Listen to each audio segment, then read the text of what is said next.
O que a gente está passando agora é muito mais difícil do que o que eu passei, mesmo na viagem mais longa, de 22 meses sozinho, porque eu tinha um propósito, que era chegar vivo no final da viagem, e eu tinha uma meta, que era ancorar no mesmo, amarrar o barco no mesmo nó da minha poitazinha em Paraty. E eu acho que o grande que a gente está vivendo agora, e para isso acho que não tem nenhum especialista que tenha autoridade para falar sobre isso, porque a gente nunca viveu isso antes, é que a gente não sabe onde vai parar. A gente não sabe para onde a gente está indo.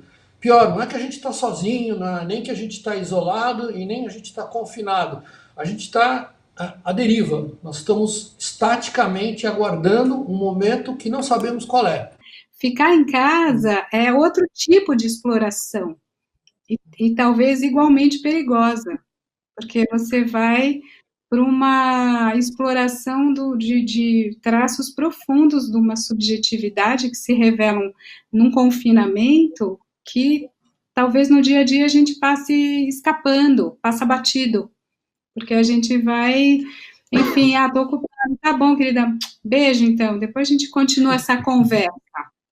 E agora não dá, porque a conversa continua aqui nessa sala e depois na outra, depois aí é complicado, né? Que a gente também vive numa sociedade muito veloz, numa sociedade muito frenética, numa sociedade muito individualista e de relacionamentos profundamente superficiais. Daí, por essa insegurança própria, a gente se joga de maneira desesperada nas relações humanas, como se o outro fosse a solução permanente para os nossos conflitos.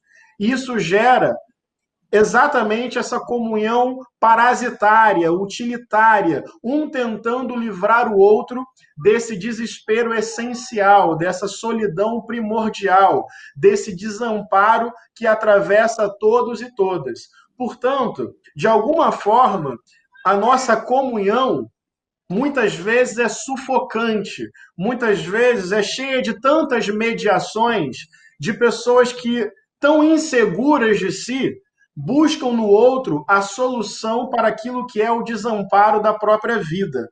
Esse desespero das conexões e, no fundo, para você escapar desse vazio estrutural que é teu, né, para dar nome ao raciocínio, então a gente se joga e faz milhares de conexões, relações e fica na lógica Tinder frenética, por exemplo.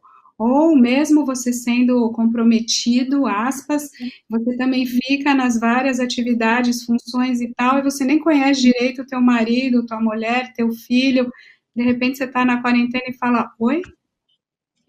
Peraí, o que você acha mesmo do mundo? O que você está aprendendo na escola, filho? Me explica aí. Ah, tá, você tem esse raciocínio, entendi. Da nossa fragilidade nasce toda a nossa potência. Então, disso, quando eu paro para pensar esse momento muito triste que a gente está vivendo e que é inescapável e é inegociável e é incontrolável, eu vejo que o que está a minha disposição em termos de vivência e que pode ser positivo é muito louco o que uma parada forçada nos faz refletir sobre as escolhas que a gente está fazendo enquanto sociedade, e não individuais, mas enquanto sociedade, criação de filhos. Eu, nos últimos 2 anos, tenho sido uma mãe muito ausente na presença, que é tanta coisa para fazer, uma angústia, uma ansiedade tão grande, de eu preciso isso, eu preciso, que quando eu estava com eles, eu estava pensando o que eu deveria estar fazendo.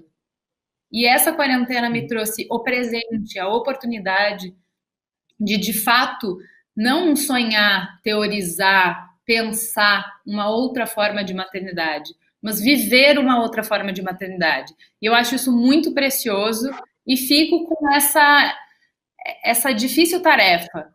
Uma vez que as condições não forem propícias, eu vou conseguir dar conta de falar os nãos que são necessários para que eu possa viver a maternidade que eu acredito e não a que foi dada nas cartas para mim?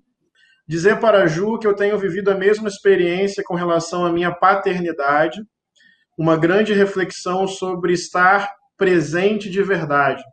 Às vezes é até fazer menos e ser mais, com a minha filha de 2 aninhos. Às vezes está menos na quantidade de coisas e mais ali no ser junto com ela. Então, tenho vivido essa reflexão. Eventos dessa magnitude deixam cicatrizes, deixam marcas. Então, eu acho que não existe voltar ao que a gente era, porque a gente vai ser para sempre transformado. A gente está vivendo uma situação crítica nesse momento e indefinida. E é exatamente nas situações críticas que a gente começa a mudar o olhar. Eu vivi muitos anos em barcos, em situações super críticas, e eu descobri uma coisa que me dá muito prazer. E quando a gente tem noção da finitude, de que nada é eterno, de que nada vai durar para sempre, que pode acabar em 3 minutos o que levou uma vida para a gente fazer, a gente muda a nossa escala de valores. Então, eu acho que algo que podemos aprender nesse momento é que tem que haver, na minha humilde compreensão, uma desaceleração econômica global. Essa frase pode não fazer o menor sentido, mas se nós continuarmos com esse nível de produção, com esse nível de consumo, nós não respeitamos a Mãe Terra, nós não respeitamos o tempo da natureza, nós coisificamos o mar, os rios, a cachoeira, os lagos, as lagoas, nós coisificamos a vida. Esse modelo civilizacional do tempo é dinheiro, na verdade, vai criar um caos irreparável, porque a própria Mãe Terra não aceita a nossa aceleração. A própria natureza grita contra a nossa velocidade crônica que desumaniza todos e todas.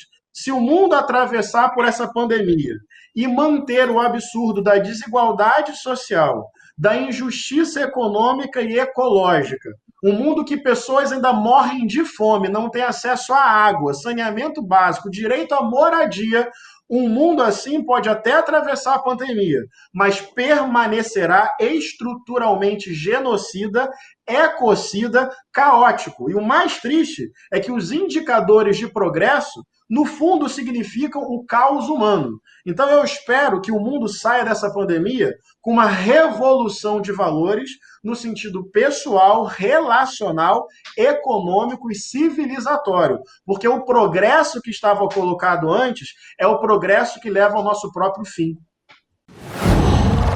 Qual?